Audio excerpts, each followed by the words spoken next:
What's up mga guys no? Karong gabi na kay maghimo ta og kalamay gikan sa tubo. Ako lang mama diha nag-ukay-ukay kay anak siya nga siya lang daw ukay kay basin dag mo awas. Ni anak na lang pug ko nga sige ikaw like ukay diha kay ako mag-video lang pug ko nimo. Atay pod kay naapil po ng tulaanan o kanang iring kaluod ra okay ra pod kay kameraman po'y mukaon anang kalamay. Ang duha pod kay nabisi pod og kanang kutkot anang kalamay nga nipilit sa luwag. Gahi kay ni kutkuton samot nagkanang mugahi na kaayo didto sa luwag. Og kadugayang ukay hapit na jud mahimong kalamay. Syarog dili ka madalig kabugnaw kay katubang kay ng electric fan. Electric pa na mong gitaya na kayo sa tigulang pa na kay gihubak na. Ug kadugayan namong inukay na uga-uga ra jud amo na pong gibalhin didto sa nigo. Ug diri na namoy sa nigo aligas-ligason para mga dugmok.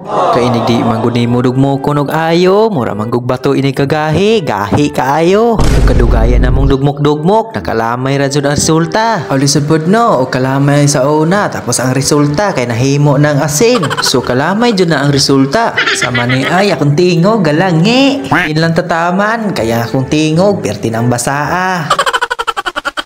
Yeah, boy.